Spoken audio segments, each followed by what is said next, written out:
Losako Ongo Kabino, bonjour à tout le monde. Mbote paina bino de kona biso nyonso bozali pemene tando bino pote bolanda nini teori bino mo corona lelo.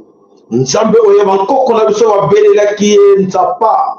Nzakomba akongo mongali vidi mukulu Mungu baba Mungu wa milele Nzambi gaungu kalunga azalo kumu kebo pelo kume paina ye Nzambe ya mpungu tulendo na kombo ya ngulushi kimbangu dia ntungunwa na kombo ya mama kipa vita ndona na kombo ya bankoko na biso banso ba oyo bayebaki bonene bokasi ya Nzambe ya mpungu tulendo oyo biso lelo tozali na fierté ya kokumisa ye ya kolanda lokolo na bango bazwa lokumu esika bazali milimo na bango ezala kati na biso tobunda elongo solo te bitumba oyo tozali nango virtuel et physique ndenge tokoloba mikolo nyonso elonga la victoire ezali entre nos mains. Bolinga balinga to balinga te, bolinga balinga to balinga te, to bolinga te, la victoire est là. Et sengo ezala kati na moko na kati na bino oyo ayebi bokasi ya Nzambe ya mpungu tulendo. Oyo ayebi kobelela Nzambe bankoko ne babelelaki. Ya solo te boyebi. Mingi na kati na biso na kanisi bo mesa na biso surtout nos abonnés obo mesana koyoka otoela bino en tout cas Nzamba zolokumu bankoko bazolokumu po ete baloba soko yebi esiko utite jamais okoyeba esiko za kokende mais biso ngai wa bino na bandeko nyonso tozana bango awa ba mesana kolanda biso toyebi esika to uti po boyeba déjà que to uta wapi et puis boyebi vous êtes certain que bino boyebi esika tuza kokende baloaka bien na lokoto na le français na bango baloba quand la cause est juste et noble la victoire est certaine. Alors bandeko banansome kolo Congo namoni ndeko moko to banane na émission ndeko moko asalaki biso remarque alobi ya solo papa soki bozona bakaya bosala émission na bino na lingala bato mosusu bakoyoka te ntango otindeli bango message bakoyoka te fo bosalaka émission en français. Bandeko, vous pensez quoi par rapport à Yandeko vont te répondre après. N'ayez je vais commenter Bandeko Nyoso, oh vous allez voir le sako mboka bino, Bandeko vous allez voir commentaire na bino, et vous allez niquer, tout ça la émission na biso na français, pour être ba message, on a ekendaka et pas il y a ba oyo, tu as continué la message. Qu'est-ce que vous pensez? Tu as besoin il y a commentaire na bino parce que nous on dépend de vous.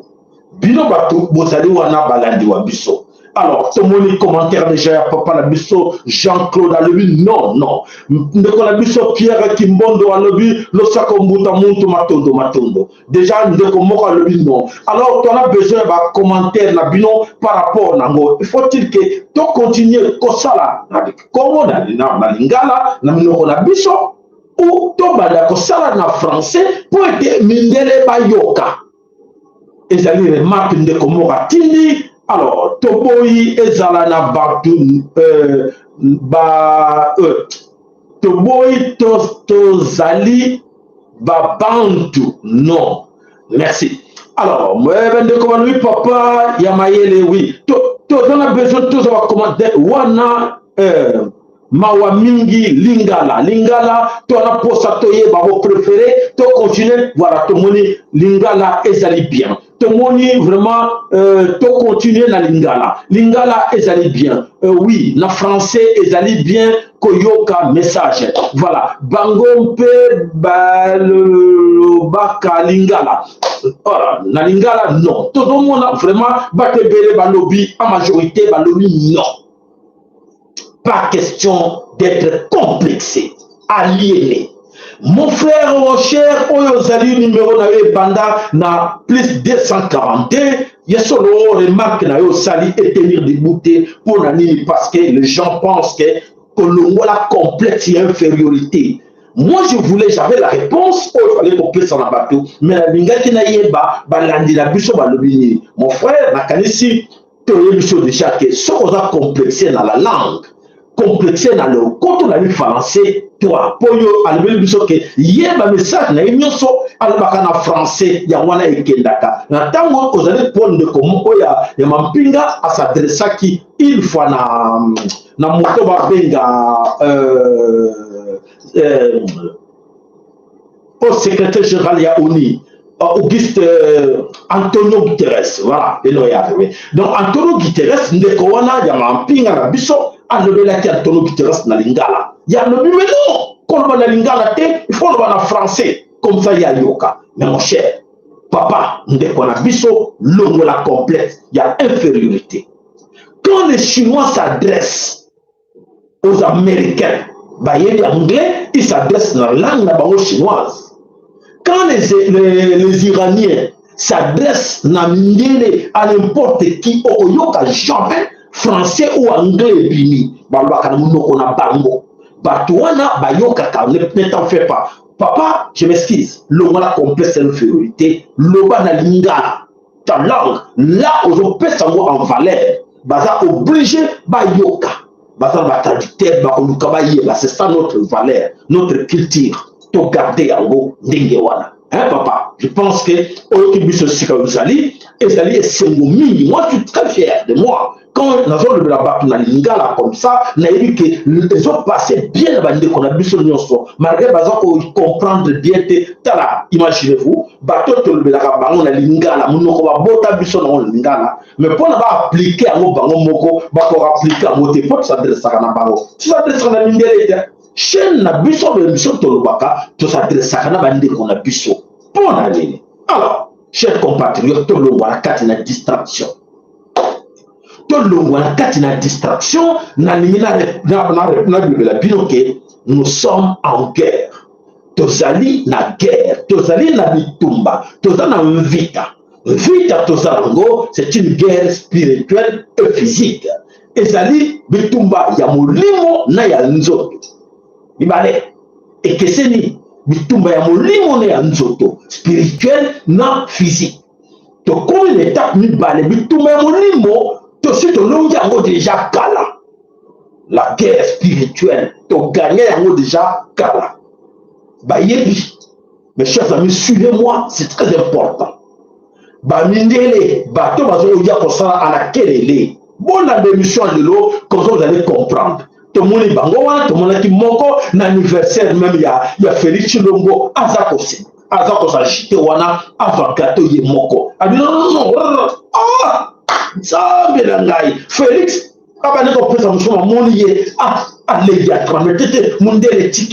mes chers amis, nous sommes au 21e siècle. Tous au 21e siècle. Area verso. Ok, Makamounion se bombani. Hégémonie occidentale, chaos. Hégémonie, domination, suprématie, na bango, chaos. Na niveau ya monde, na niveau ya monde obscur na bango, oya ba loge na bango, ya ba temple na bango ba échoué, ba moni ba zo kokate. Bolanda s'il vous plaît. Suivez-moi attentivement, c'est là où vous allez comprendre aux anani lelo. Na niveau spirituel, ba bundani, ba moni ke mayele na bango esili. Na koshon ki c'est la bino page moko. Vous savez quoi? Oyo ba ko benga la Congo ya pape, oyo yaki François na kati ekolo Congo. Boyebi ki ayaki na mission moko plus grave que oyo bomona ki nango. Vous savez boyebi? Pape wana yaki na mission, ayaki na filet pour t'aboire que la Congo, akanga Congo. Mais a échoué. A échoué, filet wana oyo yaki nango aboire ki yango te akangi Congo te. Au discours à Pesaki et Saraki ou Sengela Kite et Balukelier. Donc, bitumba ya molimo to spirituel, to longi bango, to longa bango, baebi bango moko, bameki et simbite. Bolanda s'il vous plaît. Merci pour vos likes. Merci pour vos likes, c'est important. Votre like na bino tona posa nango, s'il vous plaît.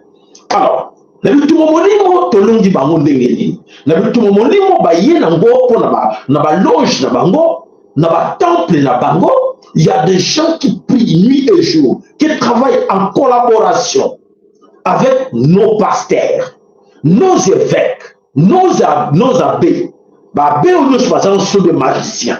Oh, baza na kati ekolo Congo, baza ba magicien. Oh, ba travailler pour travailler bino moralement, pour anéantir bino, pour bloquer bino. Bato wana na monde na bango ba échoué ba moni peut-être non mayele sili bango. Comment esili bango? Parce que ça a été prévu que vraiment va continuer l'hégémonie na bango. Ba yeba ki bango que c'est la fin de notre hégémonie. Hégémonie sili, monde unipolaire c'est fini. Mais qu'est-ce qui est arrivé? Bah l'oubli et s'il me t'a forcé, nous sommes capables d'arriver au coma, là où nous voulons. Comment? Tomé Kanang, ba meki, Kao, Mali Kao pa, Burkina Faso Kao pa, oh, Centrafrique Kao pa. Alors, en ces moments, mayele na bango nyonso esangani esika moko. On ne peut pas perdre le Congo.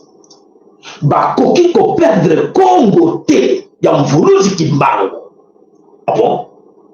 Tout va perdre. Tout va perdre. Le monde entier va perdre. Mais, étiqueté gâchette.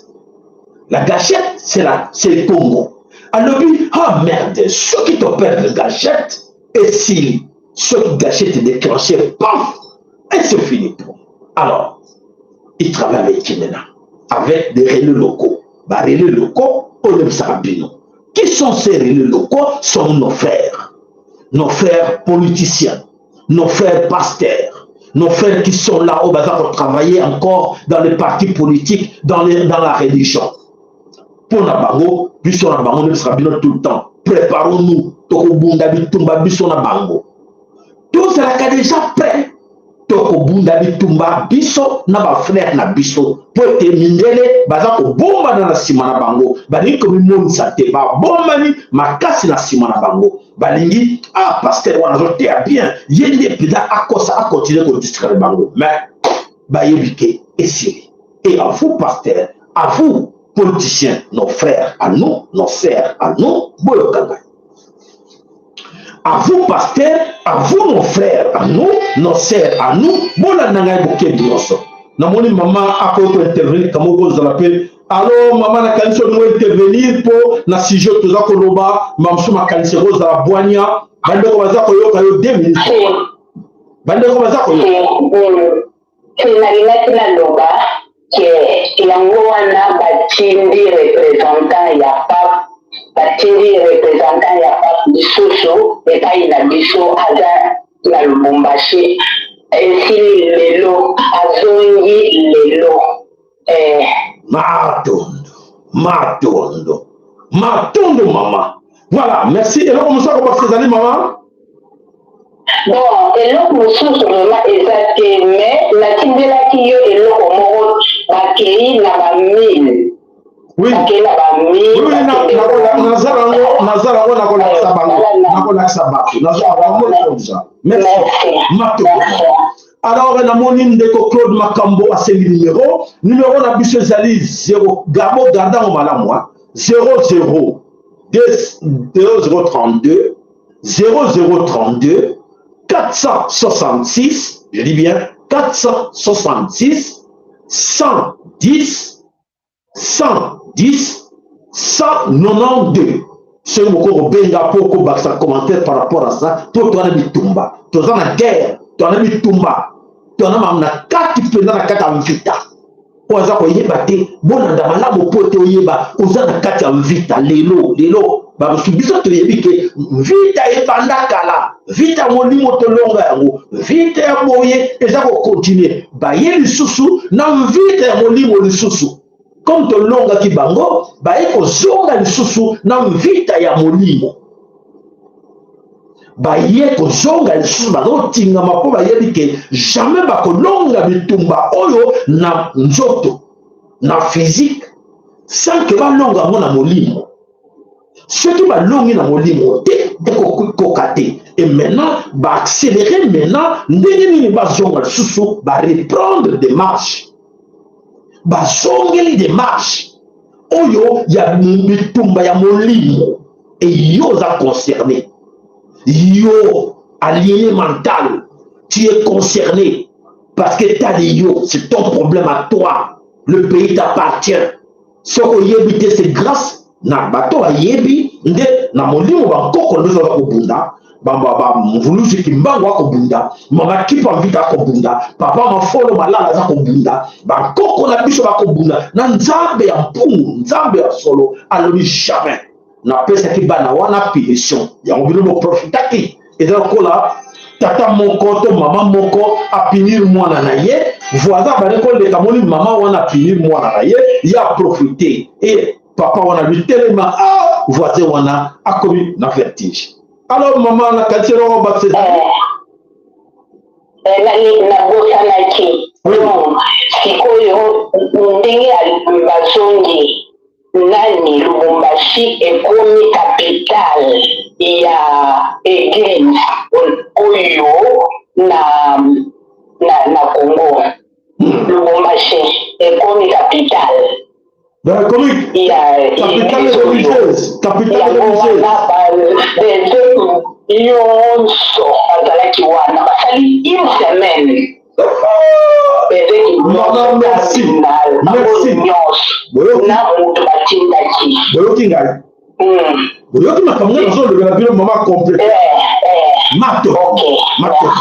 Mato. Voilà. Nakanisi Boussako l'a en direct. Commentaire maman oyo. Entre guillemets, azali na kati na bango. Moi, tout Sabino, amola izate. Mama oyo, azali na kati na bango, na kati ya ndaku na bango. Mama oyo adobenga. Na bien, azali na kati ya ndaku na bango. Alors, bandeko, s'il vous plaît, bolanda na bokebi nyonso. Bitumba émission to nango et c'est spécial. Bitumba ya molimo bani ba reprendre. Est-ce que bako koka? Est-ce que les Occidentaux vont arriver dans cette guerre spirituelle où il va continuer pour profiter? Parmi nous, il y a beaucoup de faibles. Il y a beaucoup de faibles. La Katina Bongo. Pour la Bongo, pour la Pembe, et Sali, pour la bomba naki. La bomba naki mingi. Alors, sur la lutte, nakali soki bisa moto bali ko songa na luposa ya pembe bako banga bando ko bolanda oza promesse spirituelle bandovi to échouer na mokili mobimba bayaki na nini bayaki na lino hein cercueil mobimba etonda minu ya nani minu ya Lumumba cercueil plein epesaki Lumumba banda babomaye a sali plus de 60 ans baboma Lumumba abota minu ebele minu wana ebele ezalaki opesé il fallait cercueil wana batondisa ngo na minu spirituellement les y comprendre batondisa ngo na minu ya Lumumba Félix aliboyelaka minu wana Félix Andibi boyeba esika nini azali aye na minu kotonda plein cercueil plein de temps. Et il y a Congo, il y a na kati de Congo, ba minu olo ebotaka Lumumba, ni colonel se sika avali, ba zoka ba minu wana ba bomba kango, na ba pêche ba bête ba zoye, zone ba minu. Plusieurs dents, plein de dents. Na kati cercueil kilo, vous comprendre. Alors, ba sel ba scénario bo moni ba be batinda oyo, ba tono ba bane koya na bitumba spirituel. Bato wana tuba roi, nani, prince, nani, bale koya na guerre spirituelle. Pour que récupérer place na bango, wapi na mboka oya Kimbangu, na mboka nzambi ya mpungu tulendo, oyo l'église de l'éveil, oyo nzambi, oyo église kimbangiste, oyo ematisa trône ya Satan.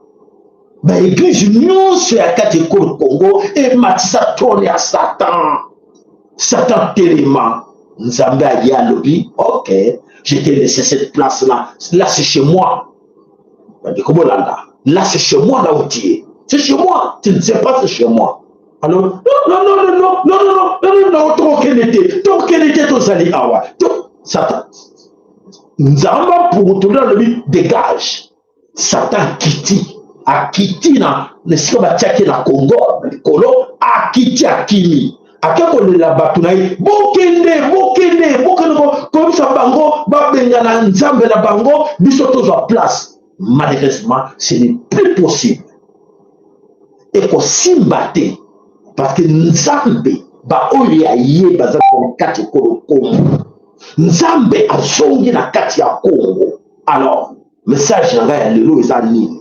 Message na ngai lelo ezali yo mwana somi ekolo Kongo, benga ndeko na yo, benga ndeko na yo aluka nzela ya nzambe ya solo, benga ndeko na yo alobake baye lisusu balingi babandela ke comme babengani bango na mokili mobimba batikeli kaka na Congo na gâchette. Il faut Congo bana Congo bazongela ba rituel po peda kiboloki sorcellerie baye nango ya makasi ya Illuminati. Mais je vous assure bakokokate mais na nzoto toza nango boye na nzoto na kosemba esengeli na biso tosala ba action na nzoto. Benga bandeko bana Lubumbashi, benga bandeko botlanda bango bien, botala babisika nini baleki me nini bakundi na kati ya Lubumbashi bana Katanga. Bomoni makili eza kotanga na Katanga, ce n'est pas pour rien.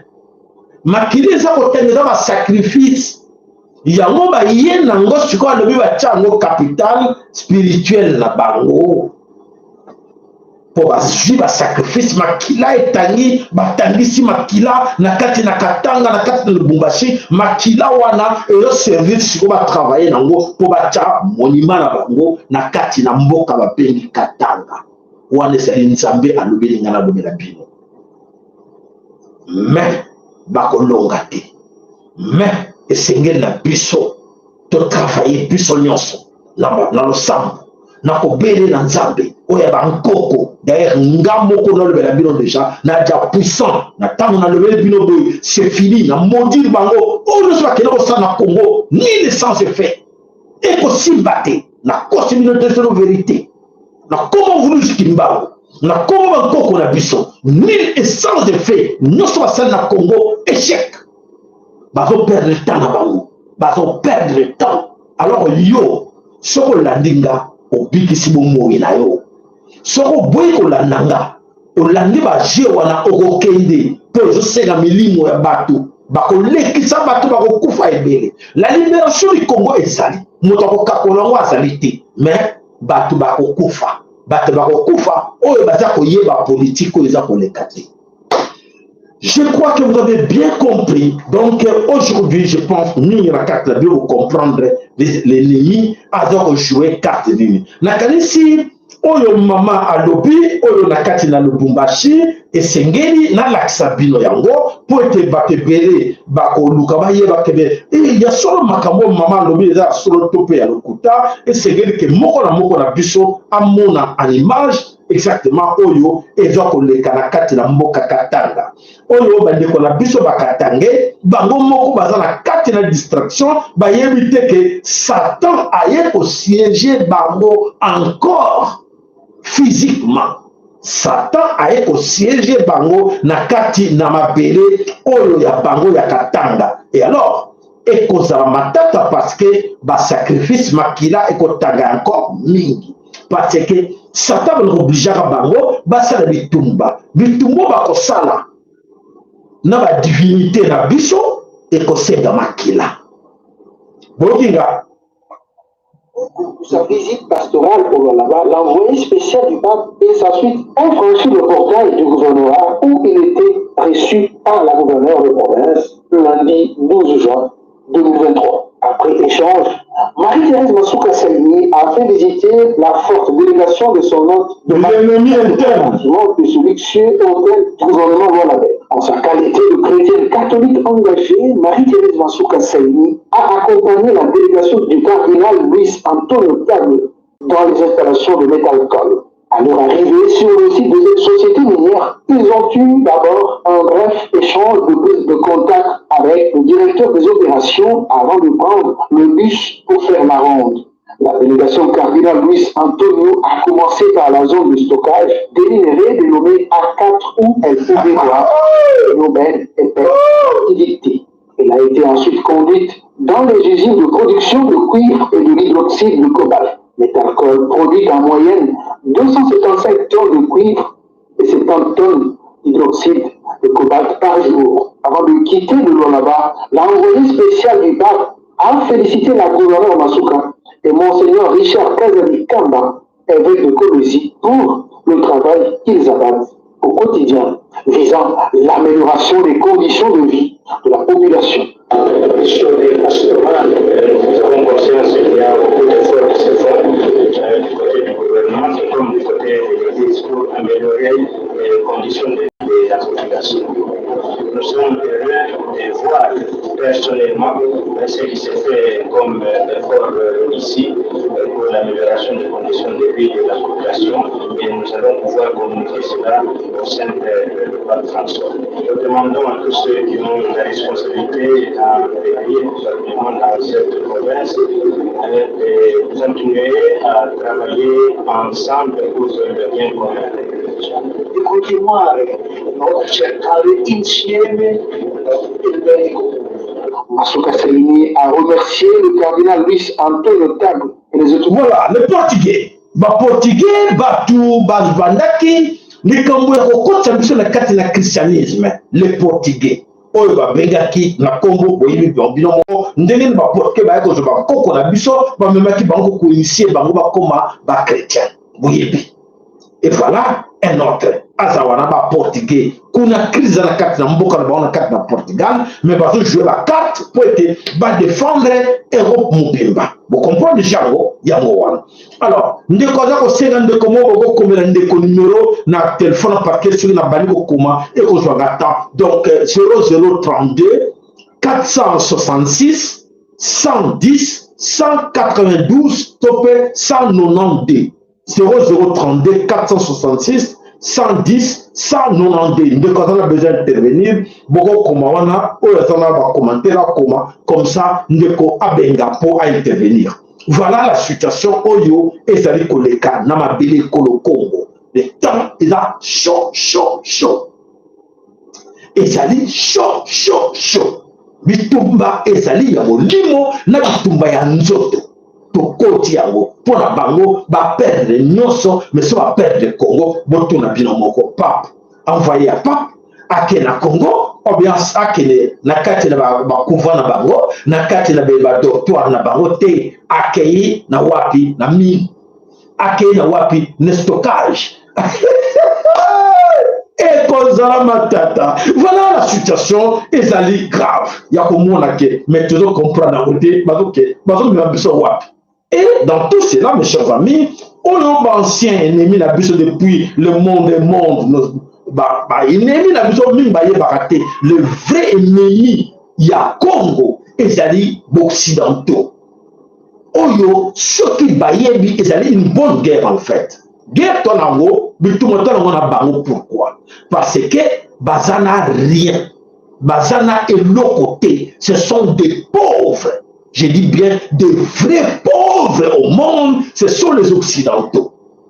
Comme dans les États-Unis, comme en Europe, dans l'autre côté. Là, ça m'a appelé pour le chasse. Alors, technique, on va utiliser ça. Système, on va utiliser ça. Il faut qu'on ça. Bateau bazanango, pour bayiba bango, par la force des barbares, par la force bayiba, par créer un conflit. Nous créer un conflit, nous proposer un service. Non, nous allons vous sécuriser. Non, on a la MONUSCO est là. La MONUSCO est là pour vous sécuriser. Ça ne sert à rien de faire former vos militaires. On a tout pour vous. Pourquoi vous cherchez encore? Il y a les Bololais comme nos dirigeants croient en ça. Non, c'est pas pourquoi cultiver, pourquoi chercher, nous avons du riz, nous allons vous donner. Nous avons du tomate, pourquoi chercher encore à chercher à cultiver, pourquoi? On a tout, on va vous donner tout.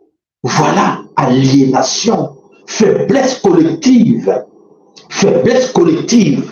Oyo, badeko mingi basalango, bazo katake ba proposition wana, o bazo proposer bango, c'est la solution pour nous en sortir na kate la crise. Tokate c'est bien étudié que solution wana ezali pour na ko aveugler biso, ko endormir biso et bango ba renyaka. Mais malheureusement, je dis bien malheureusement, la fin a sonné.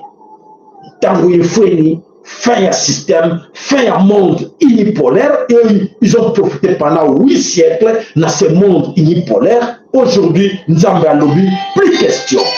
La canne de quoi bénito kainano. Alors, on décolle ça que painayo, manoba painayo 2 minutes. Oui, bonsoir, Païna. Mazo Langayo, mais ça fait passer numéro où il est ça. Numéro bengi ezali yango yo ça en direct. Ah, d'accord. Vraiment, merci. Donc, nous avons effectivement dans la vie, non? Matondo. Moussa prophétique. Mato. Donc, vraiment, nous avons d'ailleurs tout ça là. Et dans ma lame. Na obe wosima. Ingeta. Mato. Ingeta. Ndabo obe amita. Mato. Voilà, merci. Matondo mingi ndeko ya solo keto komina tango yango. Oyo abitumba na kanisi mo comprendre bien ngeto lobi. Tango ekoki oyo ya biso to récupérer nyonso, to récupérer nyonso etikali kaka na physique parce que bobungi eza muke na bandeko na biso na faiblesse ya nzoto na kokosa ba papier bazo kosalela biso o aye nango ayena ba papier ayena pepo na corrompre ba be na corrompre ba évêque ya corrompre ba pasteur envoyé à pape ayena ba papier mais azoni seli biso te o ya biso o ba or ba tia na Vatican. Oyo babiloko na bisa na Vatican bayibi na lobelaki bango déjà remettez tout sauf rien. Oh, le corps de Nzingangouvou est là, remettez. Oh, la tête de tel est là, remettez. Moi je ne blague pas, laissez-moi comme la vérité. Là, ce sont des rappels. Oh, je dis ça, le mot en français, je dis en français, c'est na lingala. Ce qui est français, le bilan, mais il faut na le bilan na lingala, comme ça boyoka. Allô, ndeko, le sac paina yo, 2 minutes, tokende. Matondo mingi, le sako, ezongi la bina pe kuna na studio. Ingeta. Totondi mingi na ndenge botelemi kuna kolobela. Na kina ya bitumba oyo eye kovandela mboka ya Kongo. Toyebike Kongo eza mboka ya bilaka ya mbongwana ya mokili evandi na Kongo. Kongo ezali mwinda ya mokili. Na yango nde Kongo ezali na bele esengeli eyeba na kokoma na degre oyo ekomi wete fumukimbangu ayeba na kobimisa nguya na ye oyo ekokamba mokili na nzela ya bangunza ndenge elobama ngunza unayalanza doke ngunza kokamba mokili ndenge nini ngunza kokamba mokili soki abundi bitumba ya kokweyisa ba grande puissance du monde te ndenge nini ngunza akokweyisela grande puissance du monde.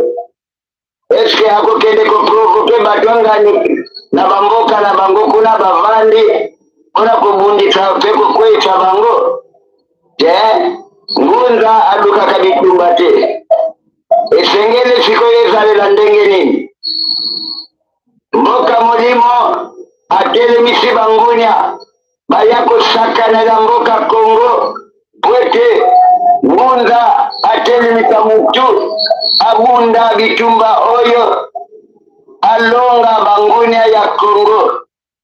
Alors toki akotisi ba grande puissance du monde na confusion na mboka ya Kongo te ndenge nini ngunza akozila qualification ya reye ya mokili yango wana mopepe ya mboka molimo etali ete ba grande puissance du monde baya ko se retrouver na confusion na mboka ya Kongo.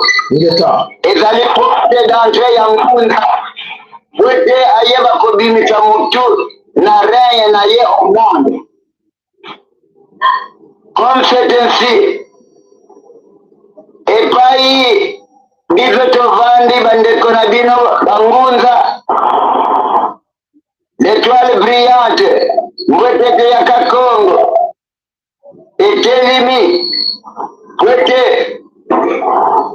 ngonza abunda pe alonga bitumba oyo ya lobiko ya Kongo Afrika pe mokili mobimba na nzela wana tokokweika makasi de puissance ya ba oyo bazobenga ma grande puissance du monde pour que ngonza ase qualifié pe azwa gouvernance ya mokili mobimba.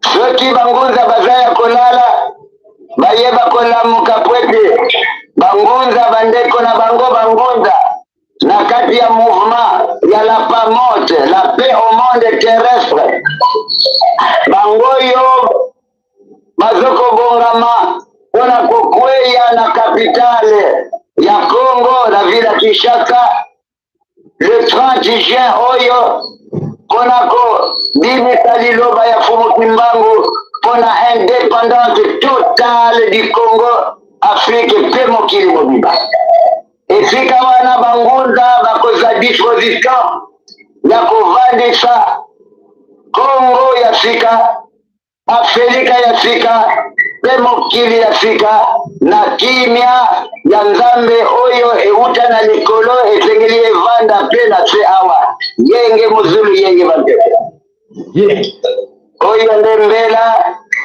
euti epaya bandeko na bino bangonza na kati ya mabele ya Congo na Congo Centrale na territoire ya Songolo Mato oyo nyonso ayoki mbela ayeba nako milengele mpona kosangana na bandeko po bitumba eza ya bangunza bitumba ya molimo te kasi bitumba ya nzoto po Fumu Kimbangu asilisa bitumba na ye na molimo etikali biso bangunza tosilisa etapi eteni ya bunzoto pwete na bunzoto nde tokokambela mokili na kosambela na baetonga te kasi na gouvernance ya mokili na mokili matondo mingi bandeko na biso liloba omboka na bino matondo papa matondo ya solo ete ya solo mbuta toyoki na bokeli nyonso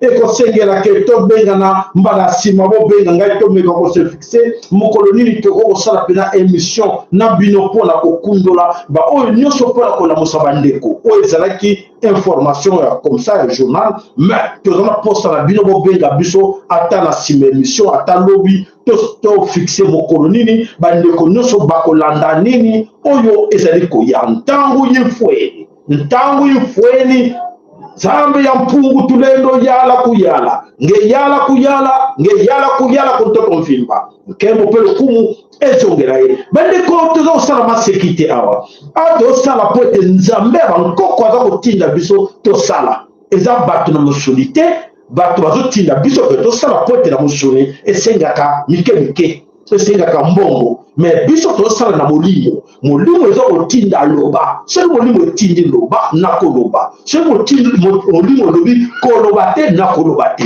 molimo elobi ke esengeli sikoyo biso nyonso toakompagne molimo aza kotalela biso molimo aza kotalela biso milimo bankoko molimo ya nzambe ya mpungu tulendo molimo ya mvuluzi Kimbangu ya mama kipa mitandona ya bankoko nyonso oyo batelemi ngwe bana posa ya mbongo te bana posa pe moko na biso aluka koyeba bokasi na ye matondo alors bokasi na biso lelo nakanisi mokili mobile yebi na moma oyo po tosukisa na dossier oyo na momo mokili mobimba eyebi ke partout ba échoué mais ba concentrer effort na bango nyonso ba tie makasi na bango nyonso Congo bango nyonso Congo solo libere Congo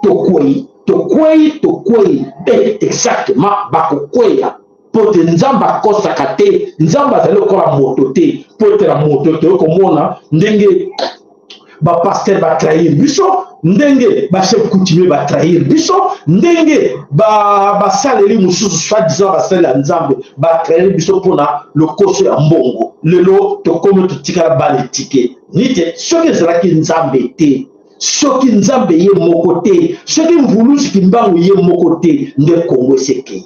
C'est fini. Mais milimo bankoko etelemi elobi jamais.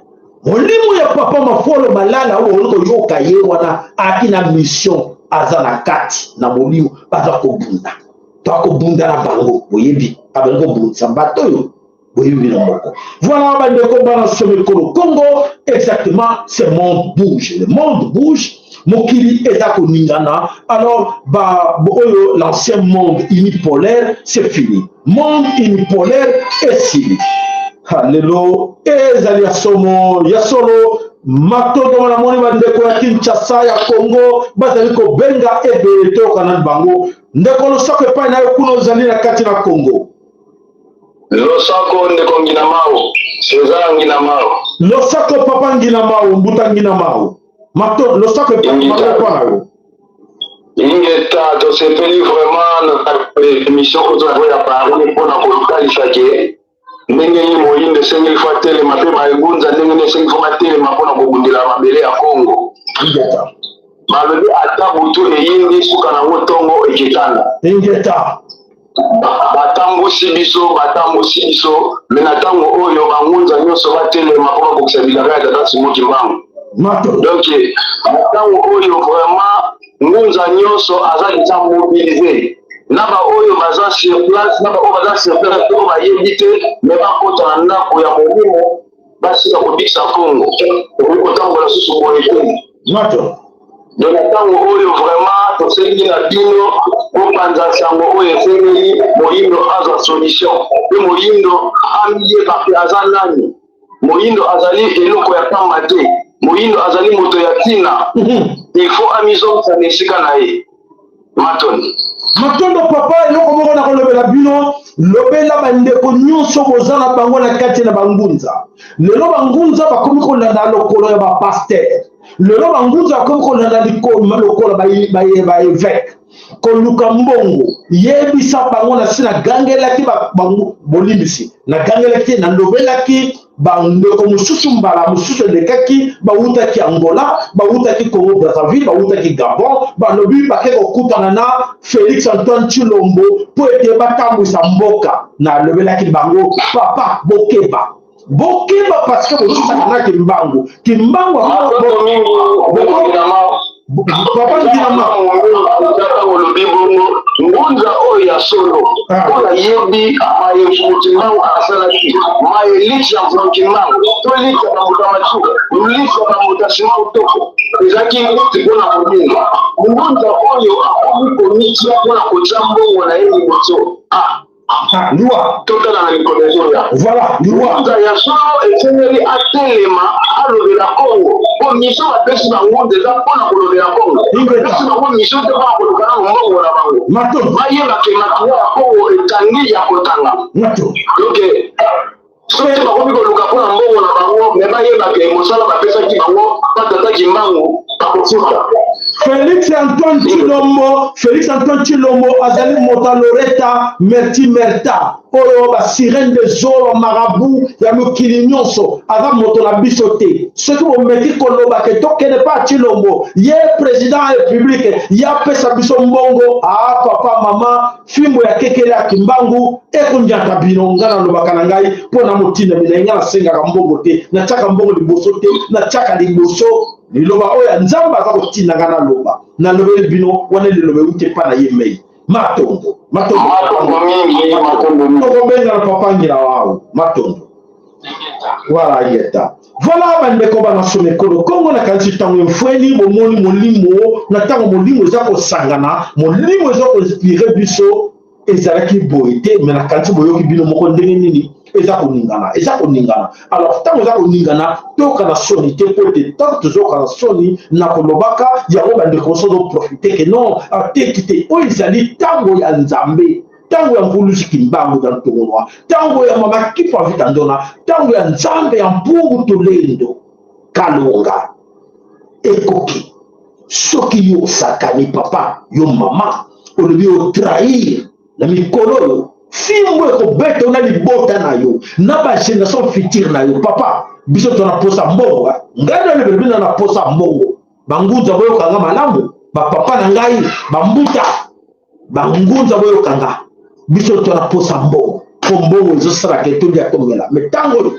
tona beza ba papier wana te sima ba papier wana makila bana na biso tangi sima ba papier wana makila ba mama na biso tangi ya bande ko na biso tangi ba bomi batu ba nyokoli biso bande ko ba kufa plus de 18 millions de Congolais pour na likolo ya ba papier ngana trahir yo trahir nga et voilà sikoto suki wapito komi na tango ya mbongo wana tango ya nzambe maseki eza nango lisusu te na tango ya nzambe losako ndeko losako malobe epa na yo ndeko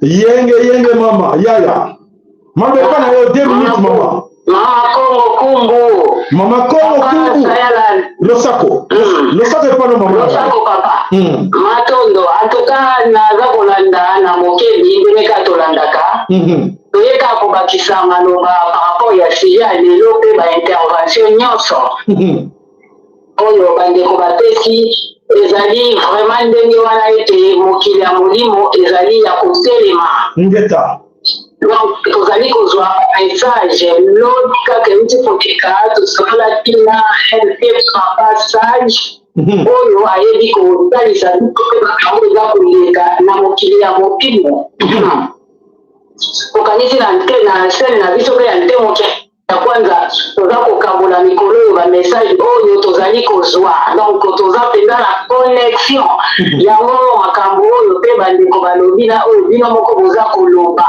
ntango ifwene oyo tolingi komona nguya ya tata Mbulunji Kimbangu na mboka na biso donc bitumba ya molimo si tolonga etikali ete na mosuni emonana yango tata azali kobimisa moto nyonso ndenge azali po ete azali kosukola mokili nzambe ya bakoko na biso atelemi donc mwana Kongo nyonso abelela ya ye bakoko biso nyonso tosangana na kimpeve topena na kimpeve po ete tobunda bitumba oyo ya suka po ete elonga ezali epai na biso bana ya Kongo yango kaka tolingai kobakisa mpona mpenza kolendisa susu mpe koloba ete makambo eza kolobama eza mpenza bongo bafe nyonso eza na rouge etikali kaka ngolo wana epesama tokomona nguya ya nzambe ya bakoko tata wamba wa mpongo tolendo dezo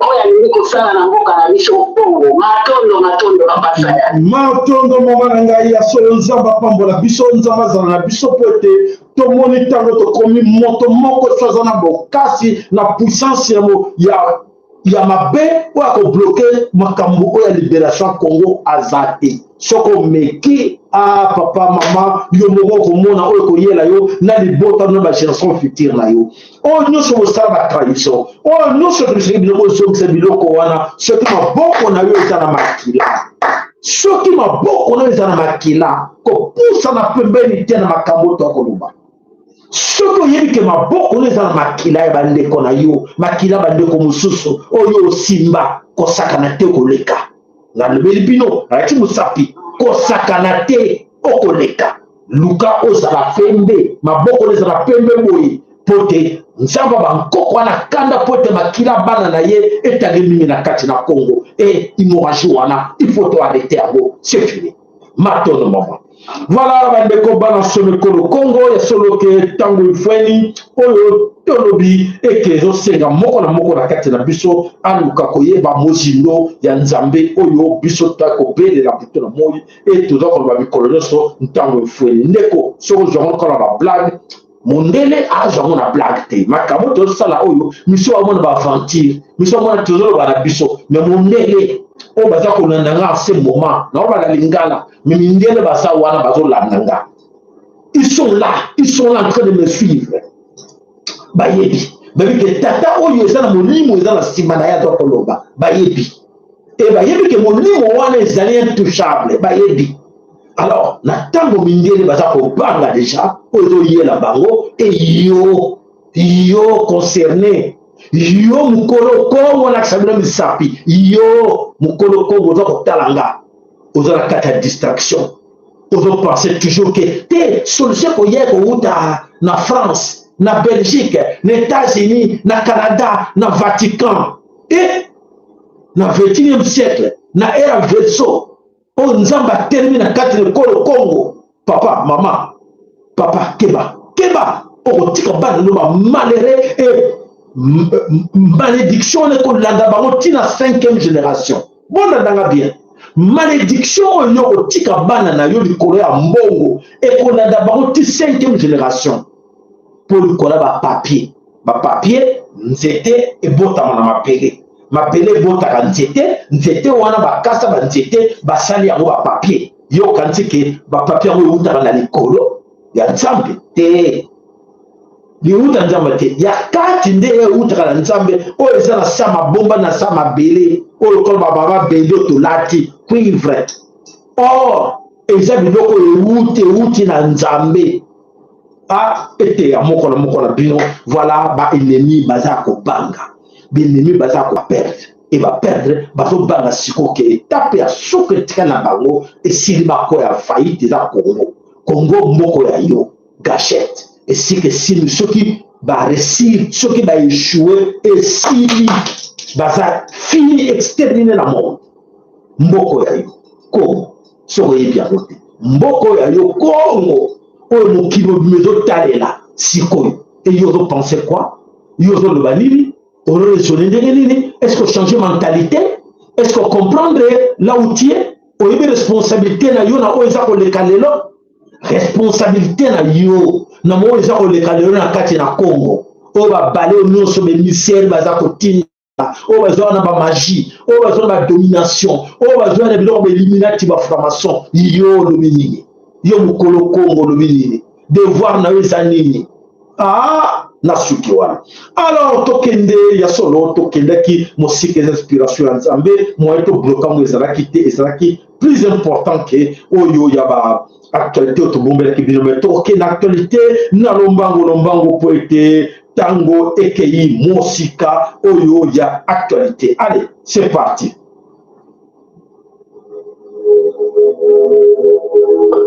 Le monde occulte n'est pas, même votre soi-disant Dieu, des religions déclarées, n'aime pas ce livre. Ces livres les perturbent, les traumatisent. On va commencer par la démonologie, voyez, qui est interdit de la science du démon. C'est le livre qui explique les manigances de Satan, comment Satan se comporte, le projet qu'il a, le projet même de ce qui se dissimule derrière le gouvernement dans le monde, comment les démons opèrent dans la vie quotidienne, les circonstances, on dévoile le monde occulte, les sorciers, les magiciens, bref, les pratiquants des sciences occultes, les faux pasteurs, les religions dites révélées. On dévoile même ce Yahvé, on dévoile ce personnage qu'on appelle Jésus, derrière ces ennemis, un puissant démon qu'on avait connu aussi dans l'Égypte antique. On l'appelait là-bas sur le nom de, il se dissimulait sur le nom de Osiris, que d'autres maintenant vont appeler Osiris. C'est en cela où vous allez voir une similitude entre Osiris, donc Osiris, et Jésus-Christ. Parce que derrière, c'est la même entité, c'est le même démon hybride de corps, en fonction des époques, en fonction non comment on a bilo moko olobelanga teke alanda kite alandi oyoki yango alors il faut boyeba ndenge nini makambo ezali koleka na mabele kolo Congo na mokili mobimba mokili eza koningana yo soko kantike mokili ezali kotelema ndenge olingeke telema kake non oyo vers na 1981 90 2000 ezaka zo côté de l'Olokuta yebaka ke ozali wa soko no kafeta tu na monde oyo ya poisson oya le kuta mensonge ozakuna papa mama luka basokolo na lemba yebaka ke mutu nous a kokufa yebaka tozali na monde ya temps ya verso il y a vérité il y a les bino na ba voix nous sur chemin nous c'est à vous ya koye ba ko la vérité wana ko transmettre no pa ya bana na bino pote ba yeba ke to suna tangora le kuta te tangora le kuta ya monde unipolaire monde ya oya hégémonie occidentale c'est fini par contre le souté c'est fini yo kangami nango keba oko kenena bango elongo soko yebite voilà bande ko bana sole ko le Congo tokei na kati na Congo central et là on est allé ko na kati na Congo central c'est vrai comme ça binoke ce qui s'est passé na kati ya Kivu na kati ya Nord na Sud Kivu na kati na Ituri na kati na Kisangani ba biloko wana to plan wana système wana ekita na kati na Kivu central na kati na Bandundu na kati na Bakongo na kati na Kinshasa même système babale ko sala o babale beta au Kara à l'époque ezali kuna te kuna za sobote vous savez non mingi na kati na bilo balobango tant que bango lobango ba mingi baloba kuna na Nord Kivu donc kenete kuna ba kabatu ba na banzela sozo le kaboy ba kangisa ba vekil ba tu ba vekil ba saka nini bo ba ngo tchatembe na kati na Congo central ko komate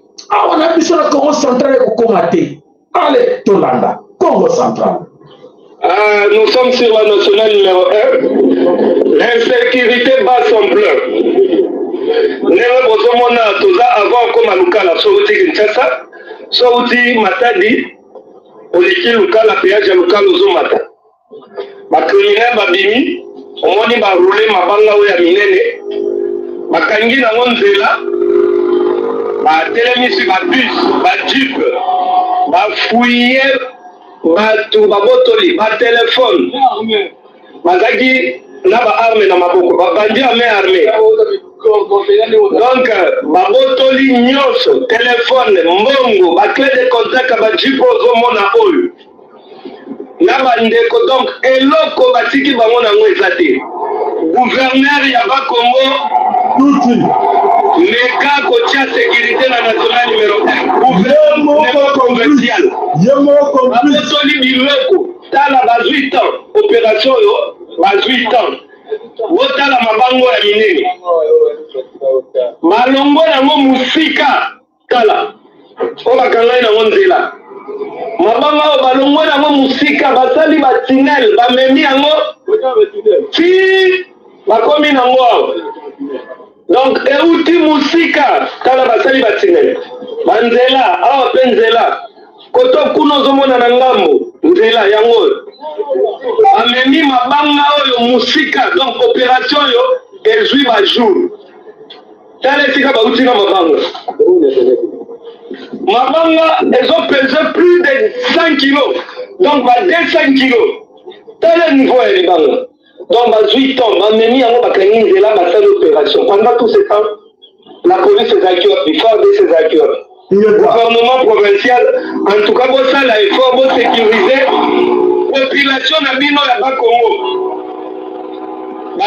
babeti masasi baduyi eza parci parla na boyi kutu kolokota po eza baindice militaire nga kosinga ngo te donc babeti masasi babotoli biloko ebele en tout cas gouverneur tanga biso likambo eza kaka molobe gouverneur tala biso likambo oyo papa Félix tala biso likambo oyo me bozalaka babolole ntango toza koloba na chaîne kaka oyo tokolobela bino bandeko boza épargne te oyo ala épargne aza te bata ji mpo na kandila bino oyoka information na biso nalanga na ntango biloko na bango poto te mais lelo ye wana telemi na ji babotoli contact ye wana tele bakomi bolole parce que ntango biso toza kosala bémission ntango toza kobeta balerte na bandeko ke nous sommes en danger le pays est en danger le Congo est en danger nani akoyokela biso bango nyonso bamonaki toza koloba etali bango te lelo ils sont concernés voilà badipe etelemi ils sont concernés même système bakotumba yango allez tokolela na nani alors sako ndeko losako ingika kabasa ya ngai ya konjo nayoki nganga yo monsa ngai bato mazona na bikongo bakozoma na bikongo mais lola ezalaki lisusu mosika mpona te lola elongwaki likolo ekitaki te awa ozomona na kwa likolo ya ndako kaka mais bato oyo nyonso bazala kotuna na du Congo. On a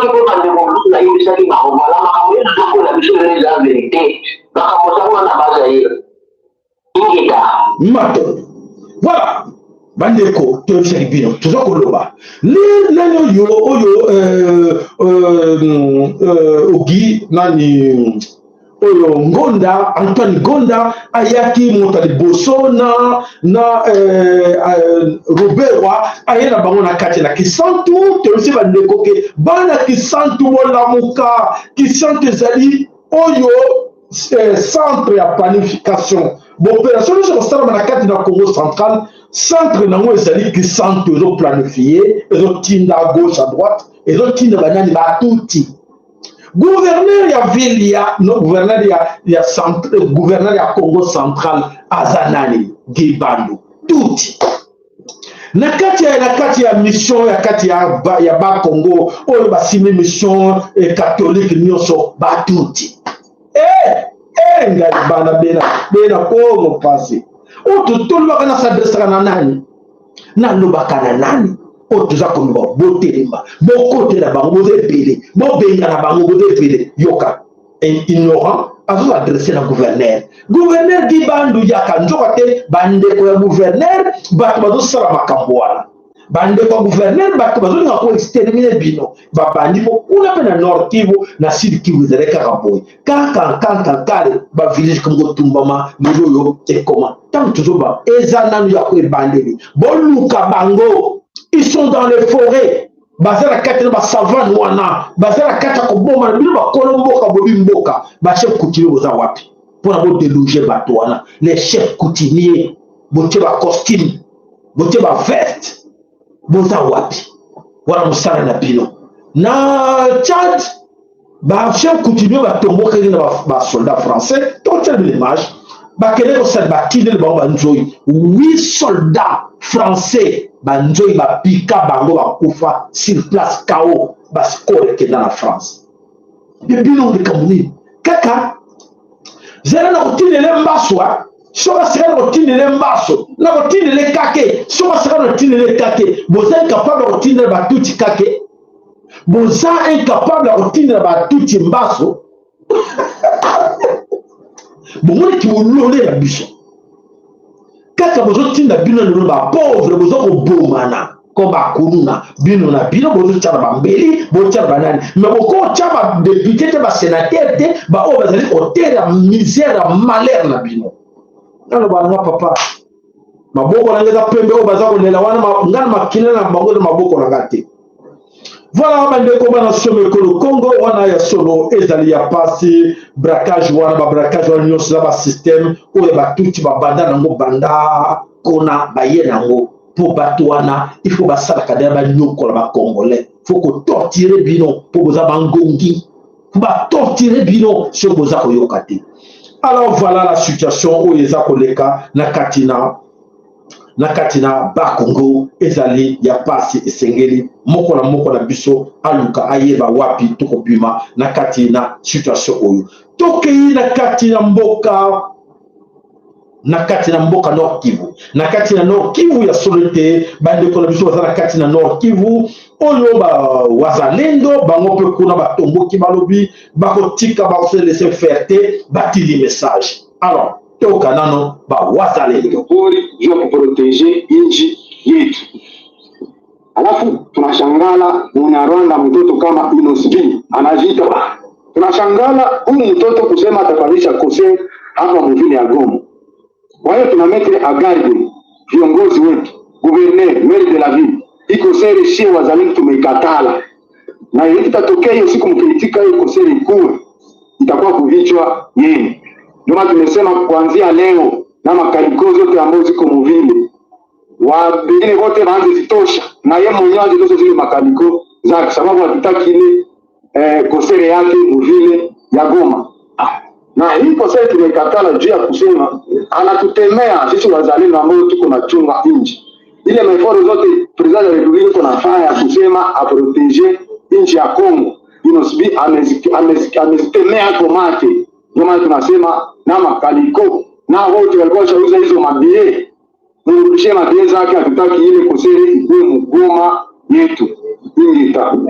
Matoto. Voilà, bandeko, on va comprendre que petit wana sur constant inosbi nzokate azala e tuti banda kalaba yebakite tanto bandeko do babenga kuba jalo nini bozo ba mwana to yebi etemi mawala ye te ndeko mo ataka ngapeli kole kamwana te mwana to yebi mwana zokola bino pe buki jalo ndenge nini boye lelo babandeko lo ba mo keno inosbi azala e tuti mi o tanto ndeko na bino ndo bino oyokalite mpona nini mabe mwana wana sali oyo a contribué pour détruire le Congo pour nuire ma Congolais pendant tout ce temps totikeli ye lelo okoki koyeba bana mama Congo bolukaka toyeba réalité ya oyo eza koleka ale ntango ekei mosika topusana matondo balike na bino ale tokende na basujet mosusu balike na bino s'il vous plaît bozali ebele wana balike na bino mpo lelo ezali ya koyinda esengeli na biso mpe tobusa bino nini eza koleka alors tolanda exemple moko oyo eleki na kati na mboka na RCA Centrafrique oyo na Tchad babetaki bafrançais babotide babanzoi Centrafrique tolanda. Un soldat français serait devenu fou après avoir couché avec une femme mariée à Bangui, capitale de la République centrafricaine. Le soldat Philippe Dubois, âgé de 29 ans, était dans le pays pour une mission de sécurité des Nations Unies. Le bel français aurait couché avec plus de 30 filles de la République centrafricaine, en promettant à chacune d'elles de l'épouser et de les emmener avec lui en France. Malheureusement pour lui, il a oublié que l'Africain était une terre de sorcellerie.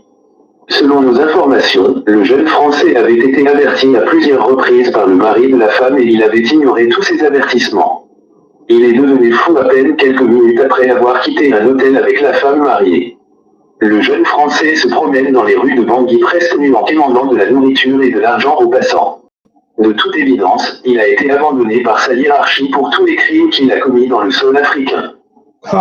Voilà la situation au Rwanda. C'est comme ça. Il faut payer tout le monde à attendre wana kola sabon ke ma na biso et faut alors copiner bango na ndenge nyoso moto moko na kati na bango ko bimate et alors voilà c'est ce qui se passe na kati na bamboka ya bati msusu po ete baza ko comprendre réalité oyo esengeli na bango po ete ba benga na bapaya na mboka na bango ba technique ezali mingi guerre moto na moto nyoso akoko mene guerre na ko to ko bunda oyo na système na technique nyoso oyo alingi akende na ngo po ete ezali important pour tout le monde. Voilà, bandeko bana somme ko le Congo a sorti on a besoin ko yokango alors ndeko mo atina biso vidéo commenter ya ce qui s'est passé na katina na Champs-Élysées na katina Quai d'Orsay et le rodini elekaki et paia Emmanuel Macron toyoka avec commentaire. Macron ignore totalement un garde qui fait une crise cardiaque devant lui. Salut, tu dois voir ça, c'est très grave. Regarde ce garde qui s'effondre devant Macron. Il n'en a rien à faire et se retourne grand sourire face aux caméras. Il fait comme s'il ne l'avait pas vu, mais c'est sûr qu'il a vu ce garde s'effondrer. Il a déjà dû le voir lorsqu'il montait les escaliers. Il ignore comme lorsque vous croisez quelqu'un dans la rue que vous connaissez et que vous n'avez pas envie de saluer, tout d'un coup votre regard se porte sur tout sauf sur la personne en question.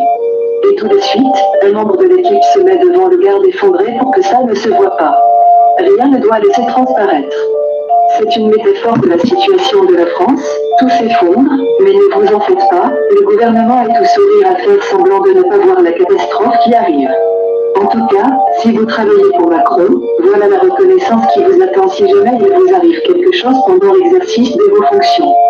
Et toi, tu trouves ça normal d'ignorer des gens qui font une crise cardiaque devant soi? Dis-le-moi en commentaire. Voilà, merci Ndeko. Il y a des choses qui se passent là au monde. Voilà les ridicules. Emmanuel Macron, pour l'instant, je sais a souhaité, il a tout perdu. Il a tout perdu. Comme le Félix Antoine Chilombo va perdre la tête, va battre par tête, pied dansé. Va éviter parce que Nzambe a tiré Bango na bakta na confusion. Bon, moi, qui dit Félix, la carte la confusion. Guerre, bitumeza na mboka batumaza kokufa, mais Félix a fêté l'anniversaire. Aujourd'hui, on est Satan de confondre le bateau. Donc, on a battu Bakele, on a battu normal. Nous avons été cause dans la normalité. Donc, voilà, pays en guerre, président Yewana, a fêté l'anniversaire. Donc, voilà la situation où ils avaient collé na Katina nakati na mokili mobimba batebele ba comprendre déjà que c'est fini cette histoire oyo ya occidentaux baje oyo babale kosala nakati na mokili tosekana na mwa moke na même une histoire moko toseka po tosenga pere moko boye toseka moke po tobosana kamo bakanda oyo toza nango ya mikolo nyonso ya koyokaka mokamu na Congo baoyo batapade Macron est fatigué, déboussolé et traumatisé. Macron appelle l'Iran à mettre immédiatement fin au soutien à la Russie dans la guerre en Ukraine. L'Iran est libre de soutenir le pays qu'il veut. Ce n'est pas à toi de dire à l'Iran de soutenir tel ou tel pays. L'Iran est libre. Mais Macron a déjà eu sa réponse de la part des Iraniens. Mais moi, je vais ajouter une chose. Macron, si tu veux donner des ordres aux autres et attendre à ce que les autres obéissent, il faut faire des enfants. Tu fais des enfants et tu les donnes des ordres, ils vont obéir. Et même là, ce n'est pas évident. Tu fais des enfants, tu les donnes des ordres. Sinon, tu ne peux pas passer tout ton temps à essayer d'intimider les autres. Tu ne peux plus nous intimider encore. Voilà Emmanuel Macron, voilà les Africains te demandent de commencer tout d'abord à faire les enfants. Après avoir, dès que tu fais les enfants, là, on a la puissance d'intimider les autres et de donner les hommes. Tant que tu n'as pas d'enfants, c'est pratiquement impossible. Ils ne vont plus t'écouter. Voilà la situation, voilà ta réponse par rapport à ce qui se passe là-bas. Voilà, mes chers amis, Emmanuel Macron et sa bande-là, parce que surtout l'Afrique, ils ont perdu. Ils ont perdu l'Afrique. Pourquoi? Parce qu'ils ont obéi en Amérique. Amérique m'expliquait hier. Qu'est-ce qui se cache là derrière cette histoire qui se passe entre l'Ukraine et la Russie? C'est ça, ce sont les Américains. Les Américains s'est caché au début, nous poussé en France. Emmanuel Macron a joué avec ma zèle. Voilà, Emmanuel Macron était tout le temps. Si nous allons attaquer, nous allons. Passakina, Zelensky, partout. Vraiment, même qui est en Kata. Même qui biso.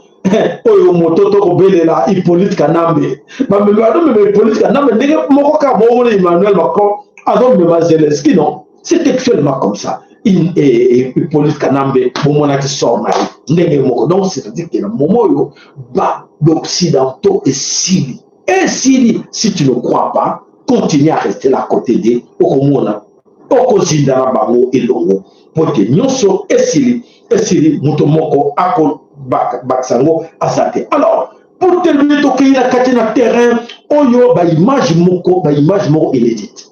Voilà là. Oza koleka na catena Ukraine.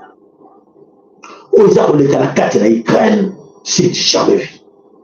Bato ibazako mona pinaki ya solo, o ba ko luka bazu yango. Ba image to tela bino ezali ba image moko bato mingi bazu yango tezali en direct. La situation qui se passe dans Katina, terrain ya Ukraine, Oyo et Zakolek en direct. Comment les Occidentaux, comment Bachar Nabango abandonné, au nous bango kumisa toti na Bachar, na basoda KO. Alors. Собираем трофеи. Что у нас угробщики для пиздата они тут курят. Они живут. Вот они, пидоры горелые. Вот они, суки. Вот он, чмо. Вот ты хороший, бля. Фу, бля. Фу, бля. Воняю. Вот пидораска до сих пор работает. Бред ебаная.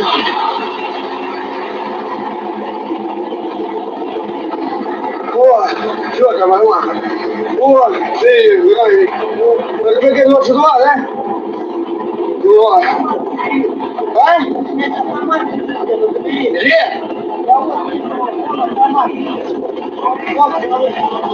Вот. Нихуя! У меня теперь крутая винтовка!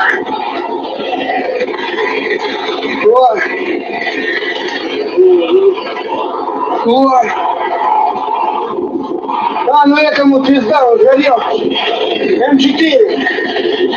Да, ДК забираем. Ага. Давай. Так. Так. Так, ДК заберем. Voilà, mes chers amis, les chars déclassés, les véhicules blindés déclassés. Voilà l'incroyable bazar qu'on comprend était. Qu'est-ce qui leur arrive? Bazar qu'on voit qu'ils étaient trop surdés et bazar comprend était l'armée risque à détruire Nyonso, à détruire Biloko na bango Nyonso. Voilà, quand on peut savoir que quand la cause est juste et noble, la victoire est certaine. Tant que nous la Félix Antoine Tshilombo. Tshilombo, la cause. Plaire kolela, oyo ba Congolais baza kolela, oyo baza ko accuser de la haute trahison. Tango za ko tomboka za ko bakisa, Tshilombo okoluka nzela, Tshilombo kolela. Pote la situation oyo za koyela oyo liboso, ba américain wana za komona bango wana te. Bango ba induire Ukraine baza wapi? Ba kumu baza plus puissant baza wapi? Hein Tshilombo baza wapi? Et quand tu dis que na bitumbo ba kogite na ba garde corps mi satmine o ba pression na Mike Ama ba ngone olongo na bitumba tu le me fait raisonner on t'a tout le de modèle tout kolanda o ba zo kosayote tu le mot soit qui maïle ndelelo on parle autre chose voilà ba touti to le Rwanda c'est Ukraine. Rwanda, c'est Ukraine. Ma base, comment on appelle ça, les laboratoires armes biologiques, Ukraine, les autres armes biologiques, ma laboratoire, et ça, na Congo, chez toi, va créer ma base, ma laboratoire armes biologiques, na Kata Kinshasa, ezali, na ma province, ezali, na Rwanda, ezali. Tshilombo, on le met dans la population. On le met dans la population, que Rwanda, ezali, ba laboratoire ya armes biologiques mais on bel ça déjà ba Congo hein muyembe eza ko bel ça déjà ba na Congo ba laboratoire wana to dénoncer ngo eza na Congo eza ko termo bo pour va bimisi et ba baza ko za contaminer kuna na kati na Rwanda ba pushi su moto et ba roti na ka direction wapi Congo exterminer banani ba bantu. Et puis, nous va pas tout, vous avez vu d'accord, moi dans l'argent, et faites-le. Et que là on a un d'accord na yo, na cousin na on a un d'accord na yo, à cause de la contaminée, pour que bango. Voilà, on va dire dans ce le Congo, matondo la bino nyonso, matondo pa na yo mbuta na biso MKN matondo pa na yo papa na biso Willy na mama na biso Marina Katina Dallas, matondo epa na yo papa na biso Michael, matondo epa na yo papa na biso Manuel Yeko, matondo epa na yo papa na biso Ndongala na mama na biso Jolie, matondo mama na biso Meje na Katina na Angleterre, bote mama na betu. Voilà le sako na bandeko na biso, bonso ma mesala ko na biso, to moni bino bozaki ebele le sako epai na yo mama na biso Valéo Luna, le sako epai na yo mama na biso Elise Mosantu, le sako MK, le sako mama Chantal, le sako Bijou Kizinga, le sako Ngome Loko, le sako Bijou Kizinga encore une fois, mama Elise Mosantu, le sako epai na yo, le sako na ba oyo bonso bandaki biso na moni lelo vraiment bangunza nyonso lo sako epai na bino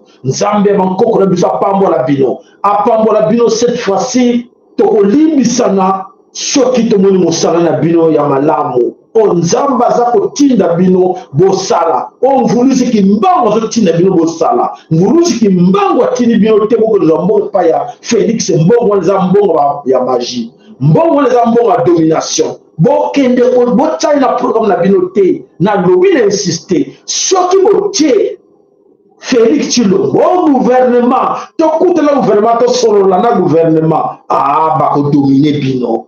Mbolo, pesa bino za mbo domination, boko sala no rien. Voilà, message wana, banguza na biso nyonso, basaleli nyonso ya nzambe, na sengi na bino basaleli nyonso ya nzambe mpoko tolendo. biso nyonso tobondela po te ntango ekoki bankoko batelemi nzambe ya bankoko na biso atelemi et alors ntango ifue na kolibere Congo libération Congo moto kosimba mokili mobimba Congo moto kodirige mokili mobimba Congo ya bino bozosakana nango oyo baza kokosa bino na $, bopesi mabende bopesi nyonso mpo bapesi bapapier tondo na ndako osala monini ekopola yo opesi bango mabende yo opesi bango mabanga ya pasi moko na bino araisonne misu bapesa na bongo na bango bapesa na banzoto na bango bakoma basi likola bapapier. Quelle malédiction, quelle abomination. On dit, on doit avoir papier belé, mais on l'a qui mobali, au commun moissé, au pétard simana, au commun mobali. Eh, bisou moana, nous avons pas limbi saka ya mo jamais. A limbi saka mo jamais. Et pour votre information, 80% de ces gens qui dirigent le Congo, les gouvernants, 90%, 90%, il y a bateau à gouvernaka, oh ba pasteur, oh ba nani, oh ba leader, ba mono so ba benfe. Ba mono so ba zali ba pesa ka sima. Ba mi pesa la sima ba ngona bango. Oh ba ministre, oh ba nani, oh ba député, mawa mingi. Tara mboka na niveau comme si mboka Sodome et Gomorrhe, nzaba libisa bino. Vous qui mbangu penza ondima 30 ans de prison et le lope to zwi les kama il y a 30 ans oyo to kwei na maboko ya batuti 30 ans o ne ki mbangu ondima ki to ndima tango biso to lobi c'est fini ki mbangu ondima ki 30 ans to ndima ngbe punition na biso 30 ans to vanya na maboko batuti ba dominer biso bazunyo sur la biso alors que l'obi esili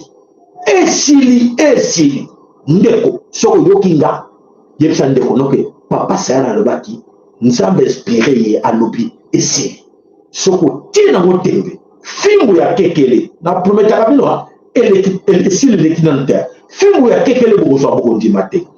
Voilà, matondo na bino nyonso nzamba pombola moko na kati na biso mama na ngai mama na biso ana lusakweno matondo epai na yo ba mama na biso nyonso oyo bakanisaka biso tozana bango elongo tokobunda elongo elonga bobanga